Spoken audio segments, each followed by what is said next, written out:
My name is Megan. I am 27 years old and work as an office employee. I live with my family of 4, including my parents and younger sister, in an annex on the land owned by my grandma, my father's mother. It seems that my parents have a kind of illness where they cannot love their eldest daughter, especially my mother, who always treats my sister, Sarah, as someone special. Sarah is always provided with meals as if it's a given, and she has all her necessities, but family conversations always involve only my parents and Sarah, treating me as if I am invisible. Even if Sarah takes my toys or we get into an argument, I am always the one blamed. Even if I stay silent to avoid being scolded, I get scolded anyway. In short, whenever Sarah tells our parents something, I am the one who gets scolded. When I was young and got scolded after fighting with Sarah, I asked my parents, "Why am I always the one getting scolded? I shouldn't be at fault here." My mother replied, "You look like that noisy grandmother, so I get irritated when I see you. You've been attached to your grandmother since you were little. I can't find you charming." In contrast, Sarah is adorable in both her looks and personality, the complete opposite of you.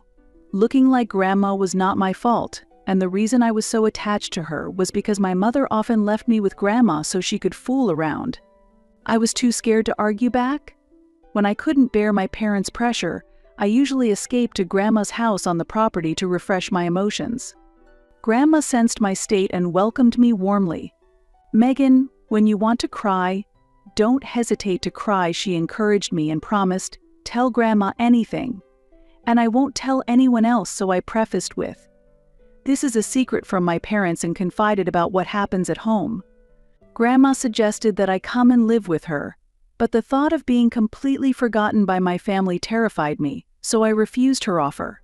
From the time I entered elementary school, the difference in how my parents treated me compared to Sarah became more apparent.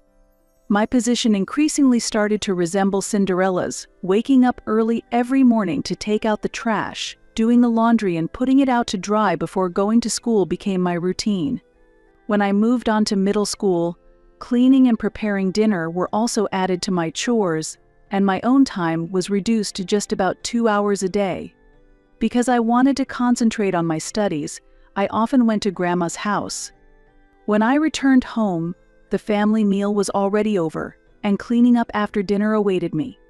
Then, I would fold the laundry, warm my body with the leftover bathwater, and go to bed. This was my daily routine. Despite my parents' opposition, I strongly expressed my desire to continue to high school, which was my first act of defiance.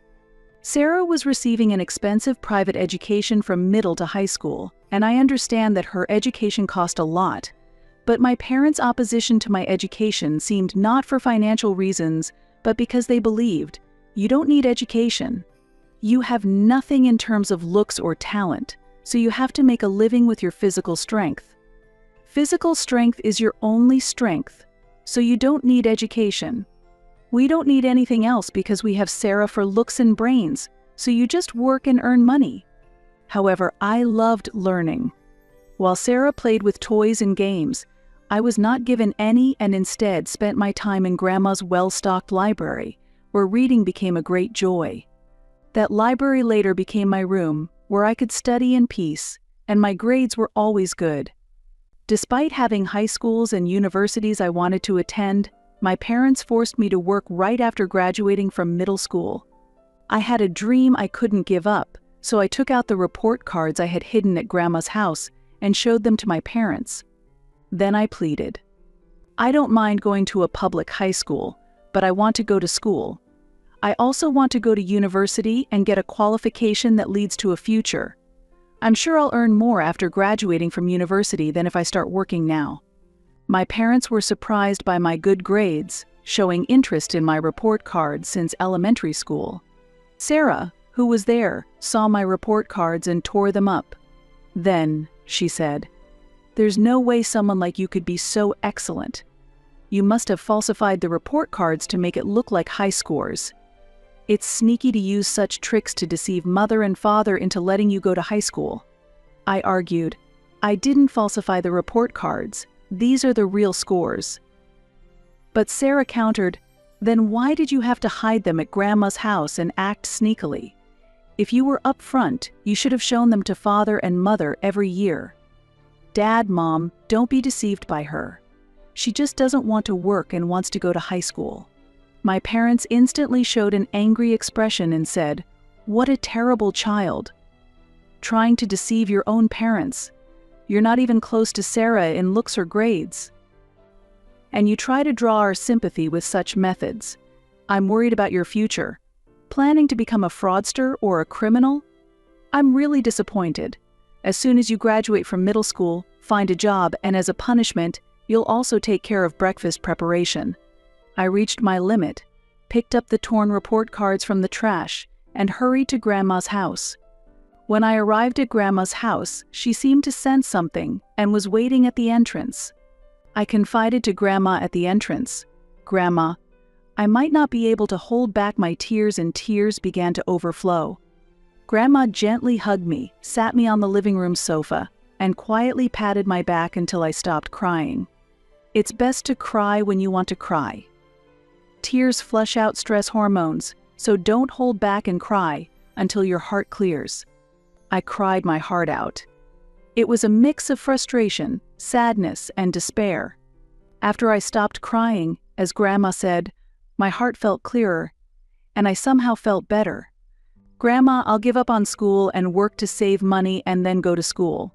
There's no other way now." After saying that, tears spilled again.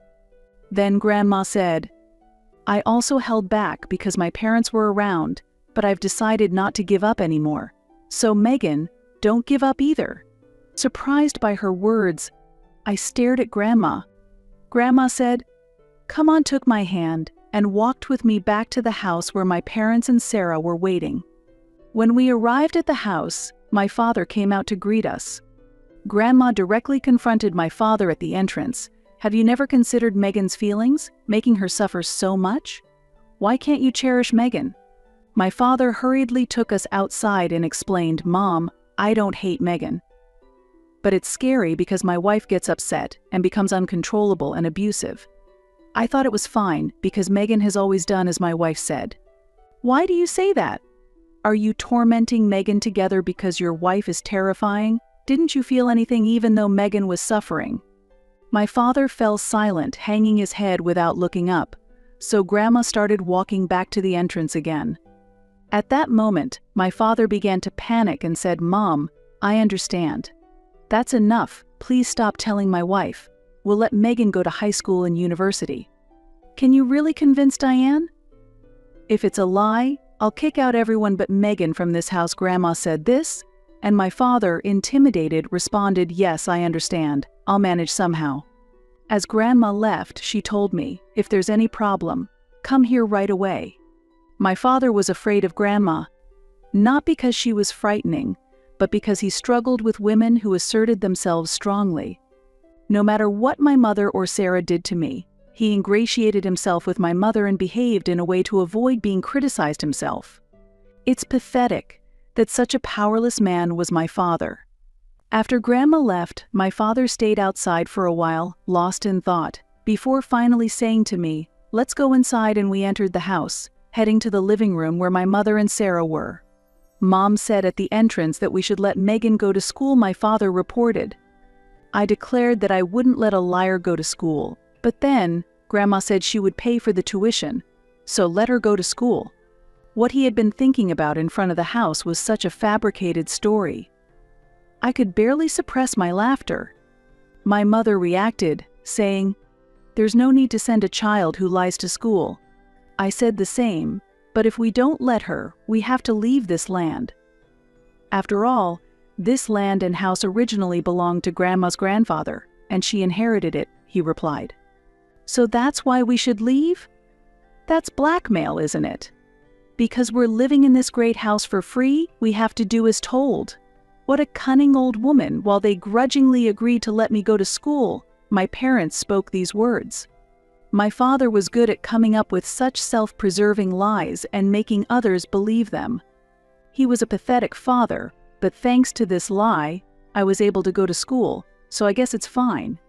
The only one not amused by this situation was not just my mother but Sarah too. It seems Sarah was anxious about the fact that I, whom she usually looked down on, might surpass her academically and possibly go to a higher-ranked school. "Which high school will you go to, Megan?" she asked. I'm planning to go to the local public high school." "Really? Isn't that school for really smart people?" Sarah was surprised. "I don't think you can do it." Sarah laughed lightly. "I have no choice but to choose the nearby school, because I can't do the housework if I go to another school. If you don't mind that, I could consider other places." Sarah did not stop me from going to high school. She didn't disrupt my entrance exam preparations because if I went to a school far away, I'd need to move out, and she wanted to push the housework onto me. Though she didn't interfere with my studying, the petty harassments never ceased. She placed her things in my room and told my mother that I had stolen them, and told my friends that I was disliked by my family, continuing such childish acts. Fortunately, my friends understood that Sarah was acting out of a sense of superiority towards me, so it didn't become a major issue. However, my mother was different. "Stop harassing your sister just because you can't win against Sarah's looks or grades. Or, you're unattractive not just in looks but also in personality." My mother showered me with the words Sarah wanted to hear. Even though I wanted to argue back, I stayed silent to avoid pointless conflicts and focused on my limited study time. As a result, I was able to pass the entrance exams of the high school with high standards that I aimed for. Upon receiving the news of my acceptance, I went to Grandma's house full of gratitude. "Grandma, I can go to high school. It's all thanks to you. I really can only feel gratitude. If you hadn't provided me with a room, I definitely wouldn't have passed. And thanks to you talking to Dad, I got this opportunity. I've never been happier in my life. It's the best day." As I conveyed my heartfelt words to Grandma in excitement, she also rejoiced. "No, this is the result of your efforts, Megan. You really did well. Congratulations. I will never forget this day." However, there was a minor commotion regarding this acceptance. When people in the neighborhood learned that I had been accepted into a high school with high academic standards, my mother and Sarah became displeased with the words praising me. "Megan is really wonderful. It's amazing she got into such a difficult high school. She always greets properly, she's smart. And you must be proud of your daughter, aren't you?" Furthermore, the lie that my father would pay my tuition leaked out, causing a big commotion at home. "Megan, are you so displeased that Sarah is well regarded by our neighbors? You deliberately chose that high school to outdo Sarah. She must be cheating somehow. There's no way Megan is smarter than Sarah." I even get sarcastic comments about attending a low-level school, they accused. People say they envy me for having such a wonderful sister. Where is there anything to be proud of? "Megan, you should quit going to that high school. This is so embarrassing. If I don't pay the tuition, you can't go." "So I won't pay," my father declared, and my mother and Sarah were even more furious knowing his lie. My mother said that because Grandma had said she would pay the tuition, they agreed to let me go to school, but this lie caused such humiliation. Considering the public eye and since the tuition itself was free, my father ended up paying the other necessary expenses. I chose to continue studying at Grandma's house while reluctantly handling the household chores. There were days I wanted to give up on the housework, but I persevered through stubbornness. I feel that not only my face but also my personality resembled Grandma. Although she came from a wealthy family, she never spoiled me financially. I also attended university using scholarships. I carefully chose the university to fulfill my dream of working as a researcher for a cosmetic manufacturer, and I was able to realize that dream. I got a job at a major cosmetic manufacturer and thought about living independently as a working adult, but decided to commute from my parents' home. There were days when I couldn't keep up with the housework, but I also paid fines besides the money I was supposed to bring home. Sarah also attempted to get a job in the cosmetic industry like me, but ultimately didn't succeed and found work in another industry, I heard. It's not clear which company she settled on. but Sarah and my mother boasted that she got a job at a better company than mine. I've gotten used to the actions showing their sense of superiority towards me for a long time, and if necessary, I could even pretend to be upset. A year after starting my job, I finally got my first boyfriend. He was my supervisor at work and my mentor. After 2 years of dating, we promised to marry. When I first introduced him to Grandma, I trusted her insight. From her conversation with him, Grandma felt, Tom is sincere and has a heart that cherishes Megan, and she approved, I think he's a perfect man for you. It's okay to marry him. However, I felt anxious about introducing him to my parents and Sarah. The reason was that his appearance was too good to be matched with mine. He was fashionable, clean, tall, and an attractive young man. Introducing such a man to my family, I anticipated that my mother and Sarah would make a big fuss. I also worried that they might suggest I give him up to Sarah. When I discussed my concerns with him, he said, "It's true I'm tall, but that doesn't necessarily make me handsome. And it's you, Megan, I want to marry, not your sister. Even if they oppose our marriage for impure reasons, I won't back down, okay?" I responded. "It's not that. I hesitate because I'm worried that you will have a bad experience with my family, who are rude and childish. I'm used to it though." However, he assured me, "It's okay. You are special," and decided to meet with my parents to seek their consent for our marriage. Grandma encouraged me, saying, "Even if they oppose it, just go ahead and get married. There's no need to endure anymore. The endurance is over. It's time for you to think about your own happiness." Grandma and my boyfriend suggested we should go to my parents' house right away. He said we should act before hesitating due to worrying about how my mother and Sarah might react or behave. Agreeing to his proposal, we headed to the house where my parents and Sarah were waiting. Surprisingly, my parents and Sarah received us very warmly and readily agreed to the marriage. As I was astonished, my mother said, "Sarah will marry a better man. She's marrying the president of her company. Sarah is pregnant. It's an added joy. What a turnaround for Sarah. We need to inform the neighborhood." Sarah scoffed. "Did you want to show off by bringing a handsome guy? Too bad, Megan. You'll never beat me now. You're doomed to walk the bottom rung." Despite the discomfort Tom experienced as expected, our marriage was approved. Our wedding preparations were proceeding smoothly without any interference from my parents or Sarah. When I heard about the date for Sarah's wedding as the wife of the company president, she said, "I'll go to your ceremony first, and then have a bigger one." I was a little worried if she could have her wedding with her belly getting bigger, but we settled on the venue and date. One day, I received a call from my mother at work. "I used the $40,000 from the safe for Sarah's wedding expenses," she said. "That money from Grandma was supposed to be for your wedding, wasn't it?" We found the money and couldn't help but say lucky, she continued. I responded, "What? That's not mine, nor is it for the wedding. I know what the money is for, but you shouldn't use it. It should be put back in the safe," but my mother joyfully replied, "Trying to deceive us with such lies is useless. We already spent it, too bad." Reluctantly, I revealed why the $40,000 was in the safe. Actually, Dad was embezzling at his company. They said they wouldn't make it a big deal if it was returned soon, and that money was borrowed from Grandma.